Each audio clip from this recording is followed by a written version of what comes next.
9월 1일 교회 소식입니다. 오늘 예배에 참석하신 모든 분들을 주님의 이름으로 환영하고 축복합니다. 우리 밝은 교회는 성경적인 교회인 신약교회 회복을 위해 영혼을 구원하여 제자 삼는 삶을 교회의 존재 목적으로 품고 있습니다. 오늘 예배를 통해서 구주이신 예수님을 만나시고 하늘의 복 많이 받으세요. 2024년 사역 표어입니다. 다 같이 읽겠습니다. 시작. 우리의 섬김이 하나님께 영광, 우리에게 기쁨이 되게 하소서. 정교인 라파 기도회가 있습니다. 일시는 9월 7일 토요일 8시이고 주제는 치유가 필요한 모든 이들을 위한 기도 섬김입니다. 장소는 예배실과 줌 온라인이고 담당은 운영위원회입니다. 관계 전도자의 삶 훈련 교재를 목장별로 가져가세요. 수요 예배 시에 사용하는 훈련 교재입니다. 목장 모임 때 목자 목녀님께서 함께 읽고 나눠주시기 바랍니다. 주님께서는 우리가 관계 전도자가 되길 소원하십니다. 하반기 3공부를 신청하세요. 기간은 오늘까지이고 방법은 목장별로 신청합니다. 수강료는 3만원입니다.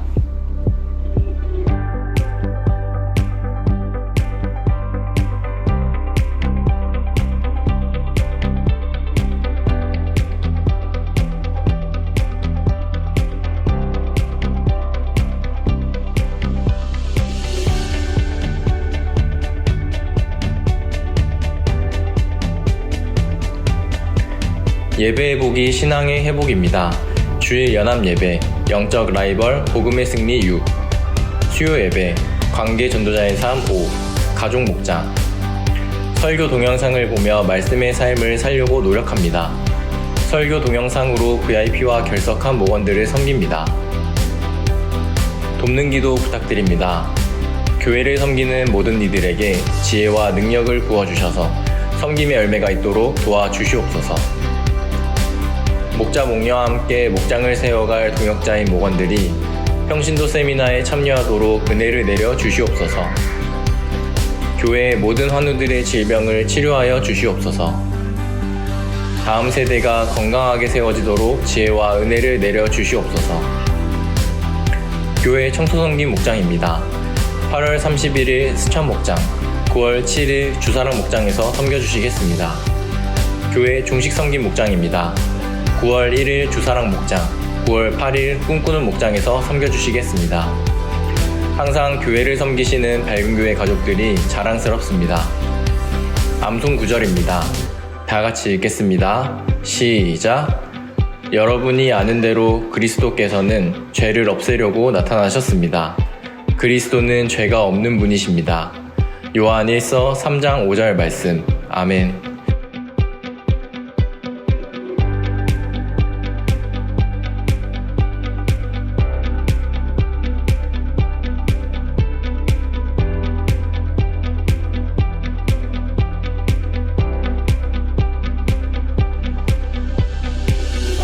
이번 한 주도 주님 안에서 승리하세요. 감사합니다.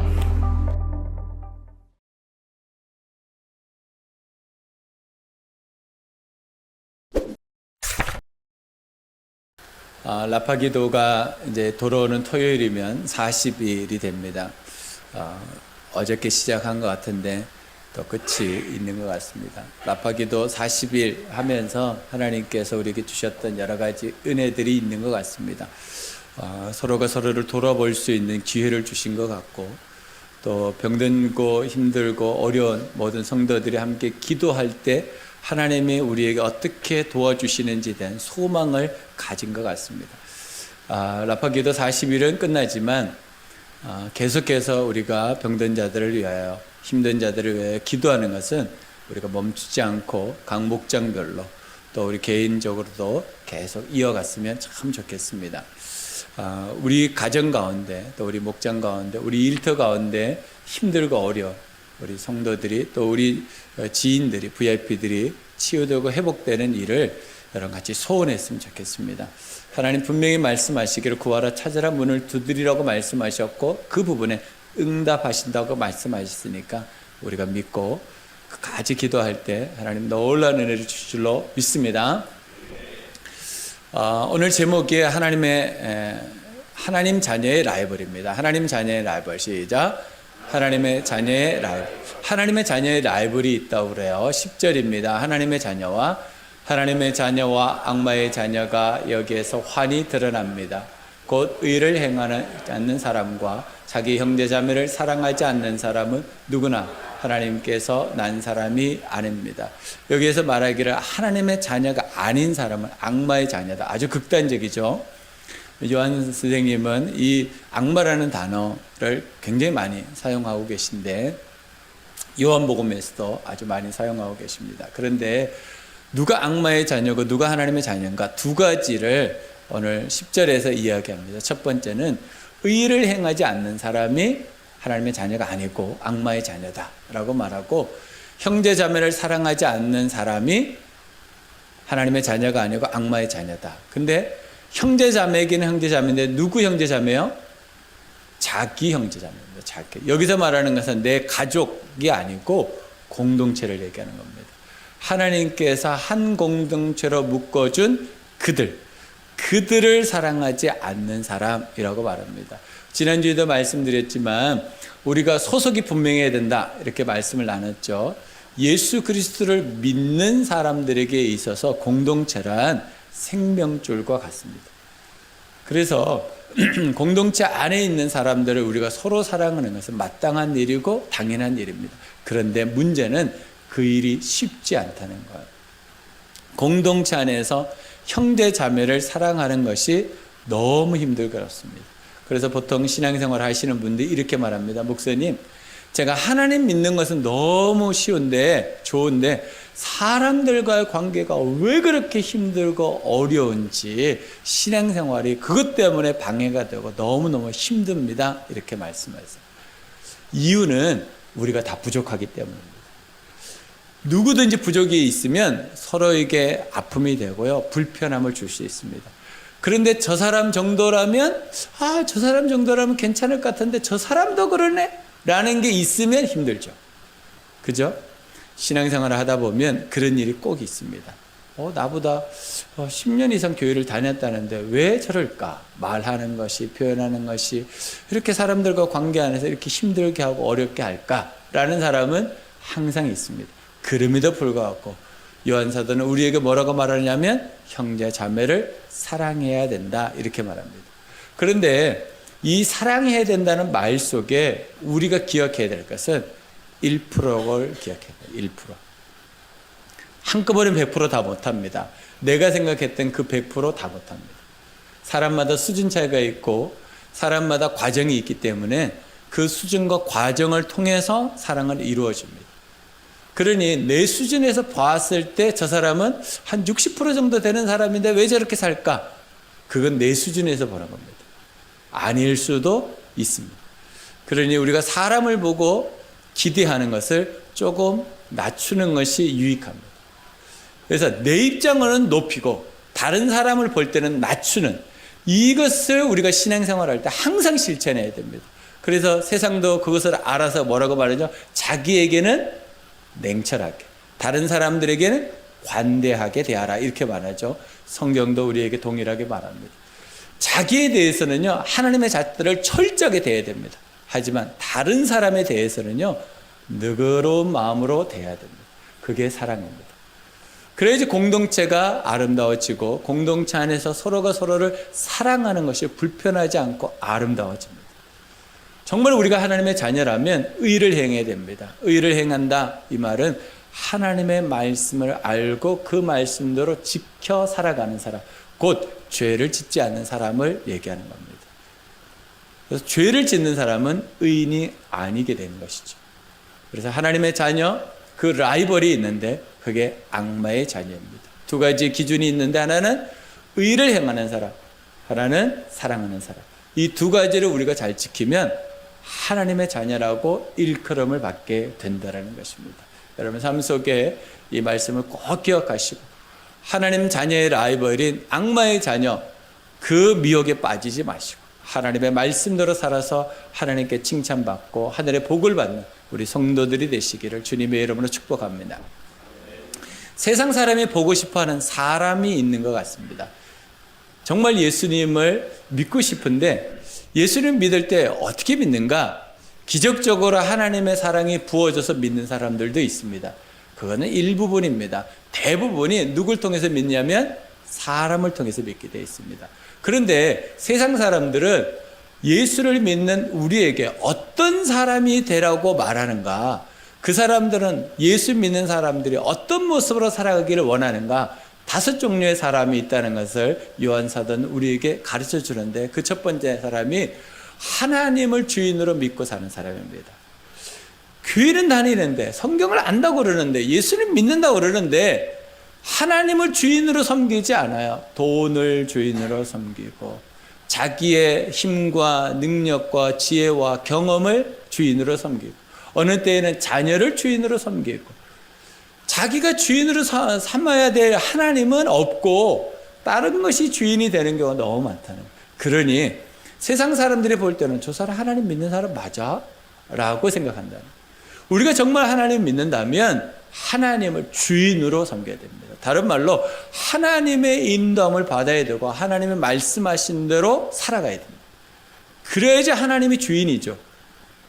하나님이 주인이라고 하면서 내 뜻대로 내 마음대로 내 기분대로 내 생각대로 살아가면 누가 하나님을 주인으로 섬기는 겁니까? 두 번째는 신망회로 살아가는 사람입니다. 신망회가 뭡니까? 믿음, 소망, 사랑으로 살아가는 사람을 세상 사람들은 기다리고 있다는 거예요. 우리가 이 세 가지만 제대로 살아도 이 세상은 변할 겁니다. 진짜 예수님을 믿는 사람답게 손오배고만 살 수 있다면, 내가 무언가를 포기할 수만 있다면 이 세상은 놀랄 겁니다. 왜 세상이 놀라지 않을까요? 우리가 포기하지 않기 때문입니다. 손해보지 않으려고 하기 때문입니다. 그런데 예수님 때문에 진짜 내가 신망의 삶을 살면서 손해보고 포기할 수 있다면 세상은 놀랄 겁니다. 그 놀란 사람들이 주님께 돌아올 겁니다. 여러분 삶 속에 신망으로 살아가는 삶이 있기를 주님의 이름으로 축복합니다. 세 번째는 천국 소망으로 가득한 사람입니다. 천국 소망 다 있습니다. 나 죽으면 천국 가지. 그런데 진짜 죽음 앞에 딱 서봐야 압니다. 평상시에는 이게 긴지 아닌지 잘 모릅니다. 그런데 진짜 죽음이라는 것 앞에 딱 서보면 천국 소망이 내 안에 가득한지 아닌지가 분명합니다. 무엇이 나에게 가득한지가 그때 드러납니다. 지금은 모릅니다. 죽음 앞에 딱 가봐야 합니다. 죽을 것 같은 고통 앞에 가보면 천국의 소망이 나에게 크게 있는지 아니면 다른 것을 내가 이걸 놓지 못해서 나 지금은 아닙니다 하나님 지금은 아니에요 라고 하는지 그걸 봐야 됩니다. 근데 많은 사람들이 주님 지금은 아닌 것 같습니다 라고 말할 가능성이 굉장히 많습니다. 천국의 소망에 가득한 사람은요 나를 불러주시는 그 시기가 짧으면 짧을수록 아멘합니다. 여러분도 어떻습니까? 내년에도 살고 싶습니까? 10년 후도 살고 싶습니까? 아니면 120년까지 살고 싶습니까? 제가 인생을 살아보니까요 빨리 천국 가는 것이 제일 좋습니다. 정말 그렇습니다. 살아보면 살아볼수록 내일이라도 불러주시면 땡큐 베리 감사. 정말 천국의 소망이 나에게 가득한가? 우리가 질문해야 됩니다. 세상 사람은 이 사람들을 보고 싶어 합니다. 정말 천국의 소망으로 가득한 사람, 정말 포기할 수 있는 사람, 자기를 손해볼 수 있는 사람, 천국의 소망이 가득하면요 가능합니다. 저는 우리 성도들이 이렇게 살았으면 좋겠습니다. 네 번째는 예수만 바라며 작은 예수로 사는 예수쟁입니다. 여러분 세상은 참 이상해서 야 예수를 그렇게까지 믿어? 라고 하는 사람들 마음속에 이런 마음이 같이 있습니다. 너처럼 나도 예수 믿었으면 좋겠다. 말은 너 그렇게까지 예수 믿냐? 야 너 돈 벌어가지고 다 교회 갖다 바치고 너 그렇게 사냐? 야 넌 시간을 교회에다 다 집중해서 사냐? 교회에서 하라면 하고 하지 말라면 안 한 그런 사람을 야 그렇게까지 하냐? 라고 하는 사람들이 있습니다. 그런데 그 마음 가운데 어떤 마음이 있는지 아십니까? 야 저 사람 진짜 예수 믿는 사람이구나. 저 사람 정말 예수를 믿는 사람이구나 하는 신뢰감이 있다는 거예요. 여러분 어떻게 살아가십니까? 대충 이 정도면 됐겠지 하고 선을 딱 그어놓고 더 이상 넘어가지 않으려고 안간힘을 쓰고 계십니까? 만약 여러분의 자녀들이 태어나서 젖을 먹고 뒤집기를 하고 기어다니고 걸어다니다가 뛰어다니고 근데 이 과정을 하지 않는다고 생각해 보십시오. 어느 날 이 아이가 뒤집기는 했어. 근데 기질 않아. 걷지도 않아. 여러분 걱정이 됩니까? 다행입니까? 엄청 걱정이 되는 겁니다. 근데 우리는 영적인 영화로 계속 살아가는 거예요. 영적인 영화 상태로, 영적인 유아 상태로 계속 살아가는 거예요. 하나님 나 뛰기 싫어요. 나 그만할래요. 여기까지만. 어떻습니까? 예수쟁이로 사는 것이 여러분들에게 유익입니까? 손해보지 않고 내 삶을 포기하지 않고 예수쟁이로 살기는 어렵습니다. 세상 사람은 진짜 예수쟁이를 보고 싶어하는 거예요. 진짜 재림을 믿고 기다리는 사람입니다. 재림은 다 기다립니다. 아, 예수님 오시겠지. 정말 오실 거야 라고 생각합니다. 근데 진짜 믿는 것과는 다릅니다.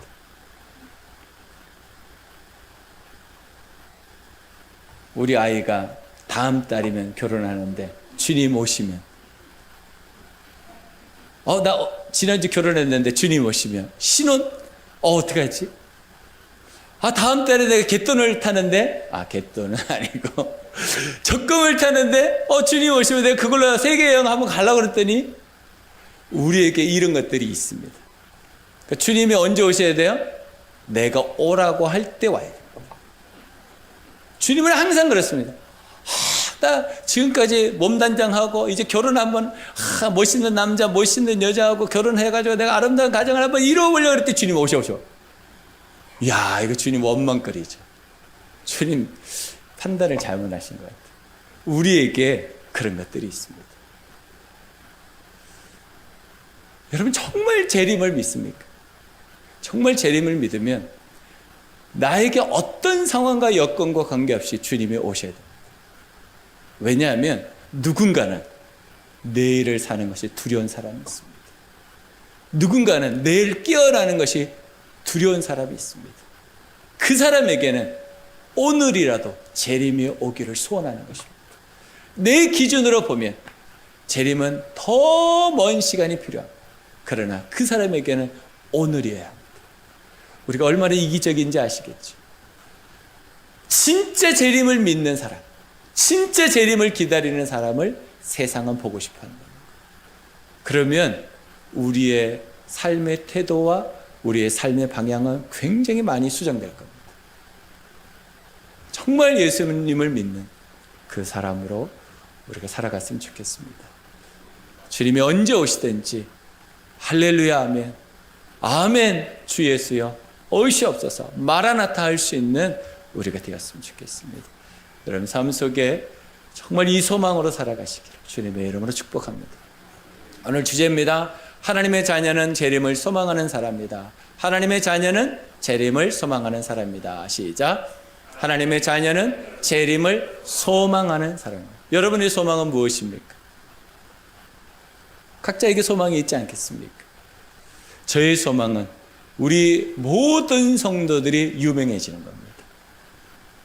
그 사람, 그 밝은 교회 다니는 사람, 이 되었으면 좋겠습니다. 반대가 되지 마십시오. 그 사람, 그 밝은 교회가 아니고, 정말 사람들이 자랑스러워하고 존경할 수 있는 우리 모든 성도들이 되었으면 좋겠습니다. 제가 그 일을 잘 섬길 수 있는 목사가 되도록 기도해 주십시오. 저는 유명하지 않아도 됩니다. 제 이름은 아무도 몰라도 됩니다.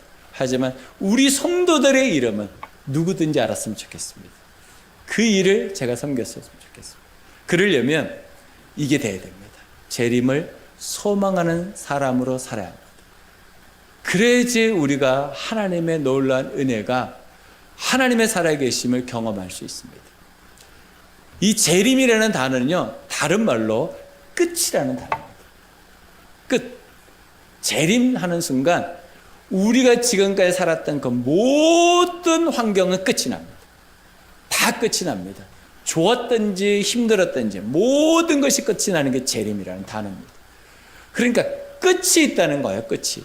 근데 그 끝을 우리는 소망하며 살아야 된다. 어떤 면에서는 우리에게 부담이 될 수도 있습니다.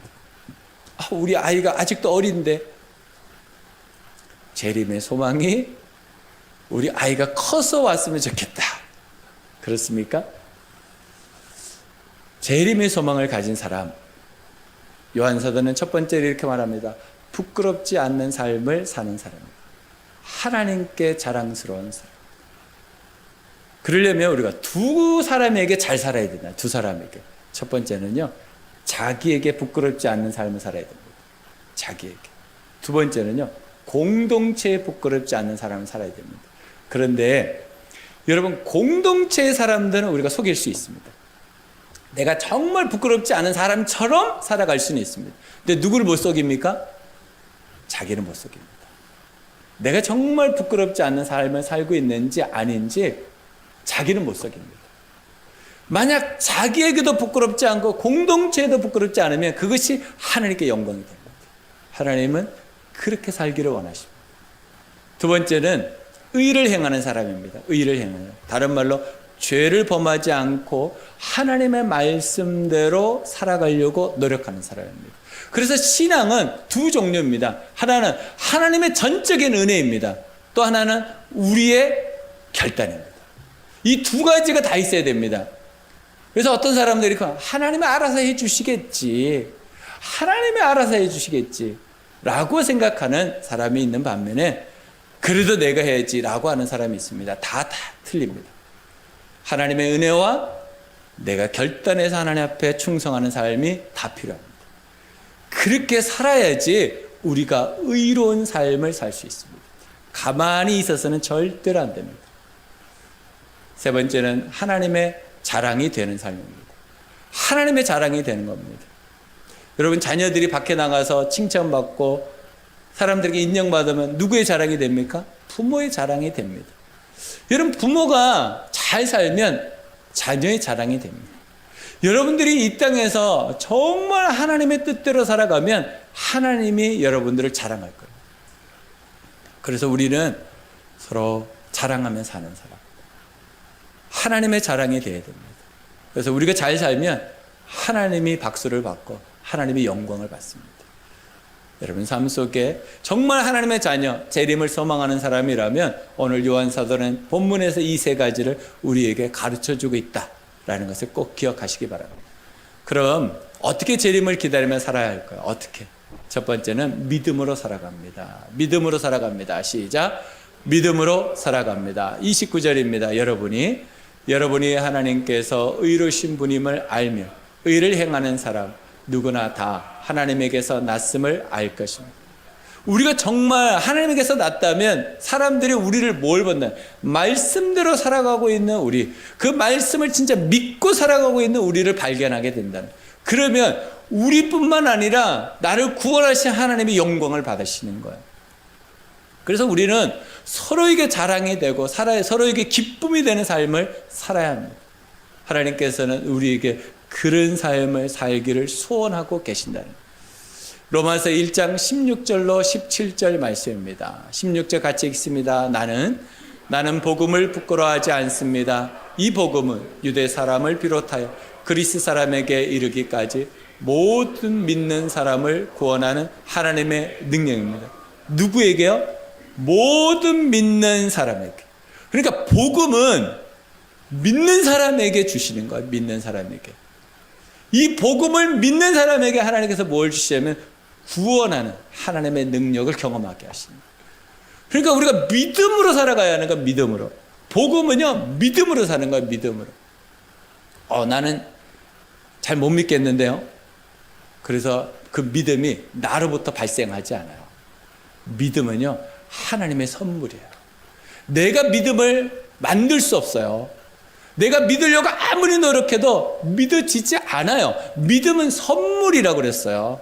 그러니까 하나님께 우리가 뭘 요청해야 돼요? 하나님 믿음을 달라고 요청하셔야 돼요. 그래야 믿음이 생깁니다. 우리가 신앙생활 연조가 긴 거하고 믿음과는요 비례하지 않습니다. 내가 얼마나 하나님께 믿음을 요구했느냐에 따라서 믿음은요, 많아지고 높아지고 넓어지는 거예요. 내가 가만히 있다가 믿음이 넓어지고 높아지고 깊어지지 않습니다. 믿음은 요구해야 됩니다. 하나님, 저에게 믿음을 달라고 요청해야 합니다. 그럴 때마다 하나님 우리에게 믿음을 주십니다. 그러면 우리가 어떻게 살아가는가? 17절 말씀을 가지고 살아갑니다. 하나님의 의가 복음 속에 나타납니다. 이 일은 오로지 믿음에 근거하여 일어납니다. 이것은 성경에 기록된 바 의인은 믿음으로 살 것이다 한 것과 같습니다. 의인은 무엇으로 살아요? 믿음으로. 믿음은 누가 주세요? 하나님이 주세요. 그러니까 우리가 요청해야 된다. 그 믿음으로 우리는 살아야 돼요. 그 믿음이 있어야 우리가 의인이 되고, 그 믿음으로 하나님의 말씀을 지킬 수 있는 것. 내 마음대로 안 돼요. 내 의지로 할 수 있는 게 한계가 있어요. 여러분, 믿으면 말씀이 이해됩니다. 이해에 대해서 말씀을 우리가 믿는 거 아니더라고요. 믿으니까 주님께서 은혜를 주셔서 그 말씀이 이해가 되고 그 말씀대로 사라지게 돼요. 그러니까 여러분, 하나님 앞에 요청하세요. 하나님, 저에게 믿음을 주세요.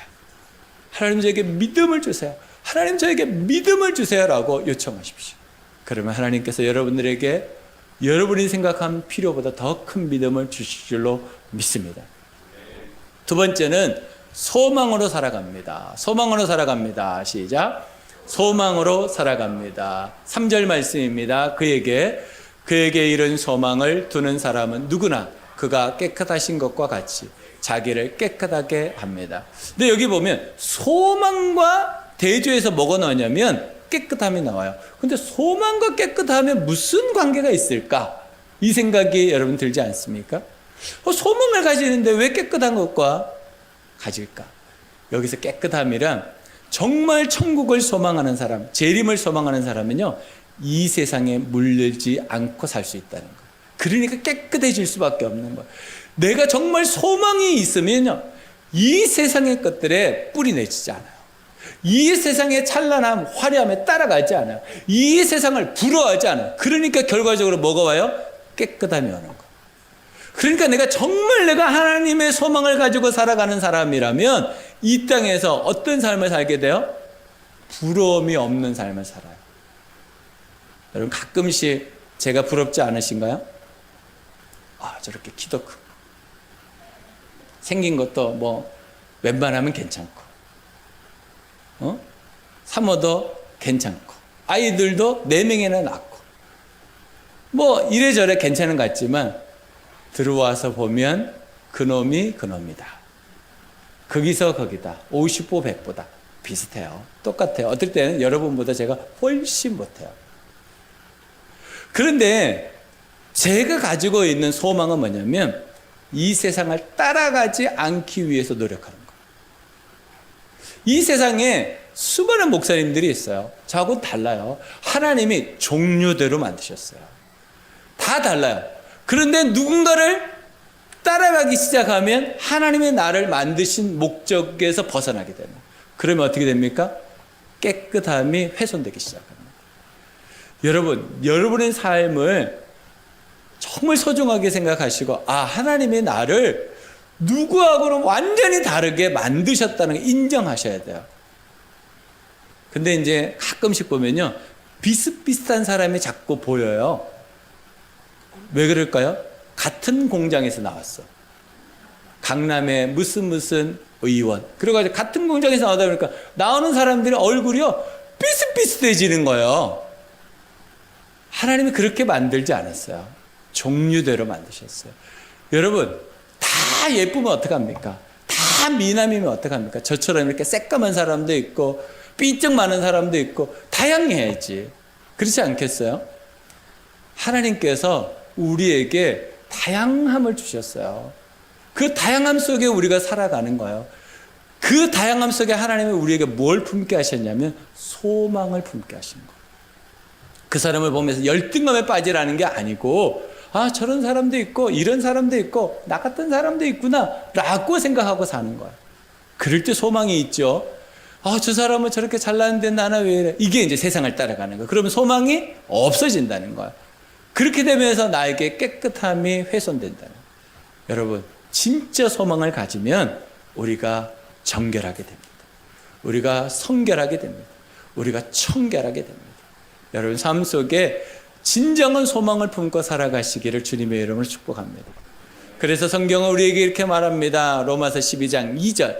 여러분은 이 시대의 풍조를 본받지 말고 마음을 새롭게 하며 변화를 받아서 하나님의 선하시고 기뻐하시고 완전하신 뜻이 무엇인지를 분별하도록 하십시오. 제가 2주 동안 분별력을 훈련해야 됩니다. 분별력을 가져야 됩니다라고 말씀드렸죠. 왜 그럴까요? 분별력이 있어야지 소망이 뭔지를 알게 되고 그 소망을 가질 때 내가 하나님 앞에서 인정받는 거룩한 삶을 살 수 있다라는 거예요. 그러니까 여러분 이 세상을 따라가려고 하는 마음이 우리에게 왜 없겠어요? 있을 수밖에 없어요. 그러나 하나님을 따라가려고 하는 마음을 1%씩만 노력하면 좋겠어요. 1년에 1%. 1년에 1% 괜찮죠? 10년이면 10% 괜찮죠?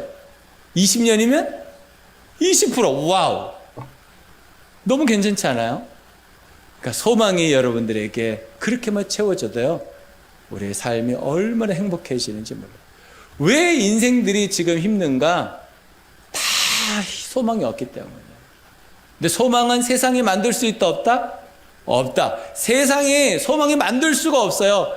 우리가 항상 보잖아요. 5년에 한 번씩 어떤 사람이 나와서 내가 책임지겠습니다. 내가 책임지겠습니다. 1년만 지나면 알죠. 아이고, 똑같네.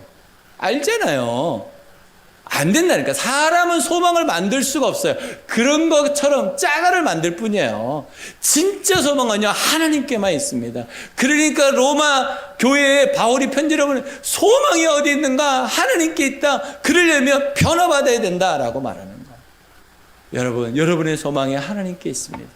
이 세상에 없습니다. 진짜 여러분 옆에 분을 한번 보실래요? 옆에 사람이 없으면 뒤에를 보시든지. 소망입니까? 소망입니까? 속지 마십시오. 옆에 있는 사람 소망 아닙니다. 절대로 소망 아닙니다.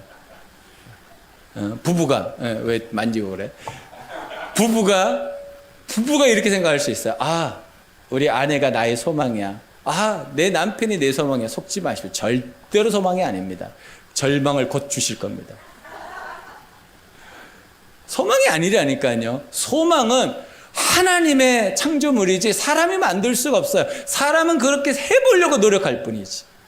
근데 안 된다니까요. 그러니까 어디로 자꾸 가까이 가야 되냐면 하나님께로 가까이 가야지 진짜 소망을 보여줄 수 있는 거예요. 저는 여러분들이 그 소망을 여러분 주변 사람들에게 보여주는 소망의 영업사원들이 되시기를 주님의 이름으로 축복합니다. 세 번째는 사랑으로 살아갑니다. 사랑으로 살아갑니다. 시작. 사랑으로 살아갑니다. 1절입니다. 아버지께서 우리에게 얼마나 큰 사랑을 베푸셨는지를 생각해 보십시오. 하나님께서 우리를 자기의 자녀라 일컬어 주셨으니 우리는 하나님의 자녀입니다. 세상이 우리를 알지 못하는 까닭은 하나님을 알지 못하기 때문입니다. 세상 사람들 우리를 잘 몰라요. 왜요? 하나님을 모르니까 우리를 잘 몰라요. 우리가 얼마나 대단한 사람인지 그들이 모른다니까요. 왜냐하면 하나님을 잘 몰라. 내 배경이, 내 뒷배가 하나님이라는 걸 몰라요. 그러니까 나한테 자꾸 함부로 해. 내가 누구인지를 제대로 알면요, 나를 존중하고 존경하고 나를 그렇게 됐어요. 정말 사랑하게 될 거예요. 근데 성경에 보면 믿음, 소망, 사랑 중에 무엇이 제일이라고요? 여러분, 믿음, 조금 전에 믿음 얘기한 거, 소망 얘기한 거 잊어버리셔도 돼요. 이 세 번째만 기억하셔도 됩니다. 사랑으로 살아갑니다. 이것만 기억하셔도 여러분 정말 승리할 수 있습니다. 왜냐하면 우리가 자녀들을 사랑하잖아요. 근데 계속 사랑이 되나요? 힘들죠. 부부관계도 사랑해서 결혼했잖아요. 아닐 때도 있어요. 그런데 사랑하려고 노력하잖아요. 근데 힘들잖아요. 어렵거든요. 근데 어느 날 갑자기 자녀가 편지 한 통을 딱 써보냈어. 엄마, 아빠, 내가 엄마, 아빠를 속상하게 해서 미안해. 근데 내가 엄마, 아빠를 너무너무 사랑해. 근데 진심을 딱 알게 되면 어떻게 되죠? 감동이 되죠. 그죠? 부부도 마찬가지죠. 아버지 앞에 어머니 앞에 가면 편지 읽잖아요. 그러면서 저 사람 저런 고생을 했구나. 저렇게 날 사랑하나 알면 감동이 되거든요. 그래서 지금까지 고생한 거 잊어버리고 다시 살아보려고 노력하거든요. 다시 실망은 와요. 다시 실망이 와. 하지만 그때 당시에는 너무 좋아. 근데 이거와 비슷한 게 하나님의 사랑이에요. 우리가 하나님을 믿고 살아가는데 하나님이 이해되지 않는 거야. 하나님 정말 날 사랑하실까? 왜냐하면 내 삶 속에 어려움이 날마다 있어. 없는 날이 없어요. 계속 있어. 근데 어느 날 하나님의 사랑이 부어질 때가 있어요. 믿어질 때가 있어요. 그렇구나 하고 정말 내 마음속에서 이해될 때가 있어요. 그러면요, 그때는 내 몸속에 있는 물들이 다 나옵니다. 눈물, 콧물, 짠물 다 나옵니다. 하나님이 나를 이렇게 사랑하셨구나. 하나님이 나를 이렇게 기다리셔 좋아하셨구나. 하나님께서 모든 것을 들여서 나를 사랑하셨구나. 그걸 알게 되면 그때부터는요, 우리가 견딜 수 없습니다.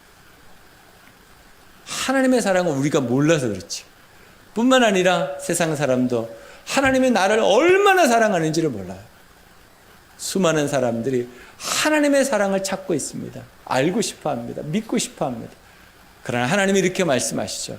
나는 여전히 너를 사랑하고 있단다. 하나님은 그때부터 지금까지 동일하게 우리와 함께 계시고 우리를 사랑하고 계시는 거예요. 이렇게 말씀하세요. 요한복음 3장 16절. 하나님께서 세상을 이처럼 사랑하셔서 외아들을 주셨으니 이는 그를 믿는 사람마다 멸망하지 않고 영생을 얻게 하려는 것입니다. 하나님은요, 한 번도 변치 않았어요. 우리를 여전히 그때 주신 그 사랑이 오늘도 동일하게, 그때 주신 그 깊이가 오늘도 동일하게, 내가 왔다 갔다 한 거지 하나님은요 항상 동일하게 나를 사랑해 주시는 거예요. 그 증거가 뭐예요? 예수 그리스도의 십자가잖아요. 내가 너를 사랑해. 내 온 힘을 다해서 내가 너를 사랑해. 그게 십자가야. 그것을 증거하기 위해서, 확증하기 위해서 부활이 있다고요. 내가 정말 너희들을 사랑해. 그래서 3일 만에 내가 부활시킬 거야. 사랑하는 증거로. 그래서 부활하시고 40일 있다가 그리고 승천하셔서 다시 오신다는 거. 그게 하나님의 사랑입니다. 그래서 그 사랑으로 우리를 살아가야 하는 것이죠. 그래서 어떻게 우리가 사랑으로 사는가? 마가복음 12장 30절로 31절에 이렇게 말합니다. 내 마음을 다하고 내 목숨을 다하고 내 뜻을 다하고 내 힘을 다하여 너의 하나님이신 주님을 사랑하라. 이게 뭡니까? 마음, 목숨, 뜻, 힘. 우리가 다 못하는 것들이에요. 사실은 우리가 다 못하는 거예요.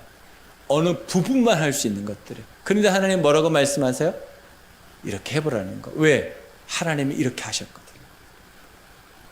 하나님이 마음을 다하고 목숨을 다하고 뜻을 다하고 힘을 다해서 우리를 사랑해 주셨어요. 그러니까 뭐라고 말씀하세요? 너희들도 이렇게 한번 사랑해 볼래? 그래서 둘째 계명이 있는 겁니다. 둘째는 이것이다. 내 이웃을 내 몸과 같이 사랑하여라. 이 계명보다 더 큰 계명은, 그래서 우리에게 말 지질이 안 듣는 이웃을 붙여주신 거예요. 죽어도 말 안 듣는 그 사람을 붙여주신 거예요. 뭐하라고? 마음을 다하고 목숨을 다하고 뜻을 다하고 힘을 다해서 사랑해보라고. 여러분 주변에 혹시 그 한 사람이 있습니까? 사랑으로 살아가시기 바랍니다. 쉽지 않아요. 그러니까 1%씩 해보는 거예요. 1%씩. 어제보다 내가 0.001% 해보겠다. 그 마음으로 사랑으로 살아가는 겁니다. 그러면 신망의 삶을 일상 속에서 살면 어떻게 해야 될까? 십자가의 사랑, 부활의 능력, 재림의 약속을 확신하는 겁니다. 이걸 확신하는 거예요. 다른 걸 확신하는 게 아니에요. 이걸 확신하는 거예요. 여러분, 사람을 절대로 확신하지 마십시오. 사람은 확신의 대상이 아닙니다. 말씀만 확신의 대상입니다. 두 번째는 임마누엘을 확신하는 겁니다. 임마누엘. 하나님이 항상 우리와 함께 계십니다. 이걸 확신하십시오. 하나님이 나를 떠나신 것 같고 나 혼자인 것 같고 외롭고 괴롭고 힘들고 어려울 때 그때 확신하십시오. 나와 항상 함께 계시는 임마누엘 하심. 하나님은요 하신 대로 지키십니다. 세 번째는 내 삶의 목표를 분명히 하는 거예요. 영혼 구원과 제자 양육에 집중하며 사는 거. 여러분, 여러분의 목표가 이것저것이 되면 안 되고요. 항상 이것이 돼야 됩니다. 항상 이것이.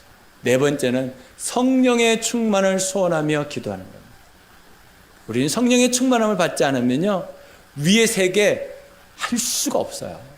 성령의 충만함이 있을 때 확신이 되어지고 내 삶의 목적을 따라 순종할 수 있습니다.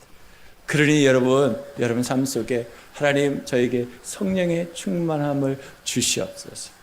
그래서 날마다 주님 어떻게 할까 여쭤보시고 주님 안에서 성령의 충만함으로 정말 재림을 기대하면서 기다리는 우리 성도들이 되시기를 주님의 이름으로 축복합니다. 기도하겠습니다.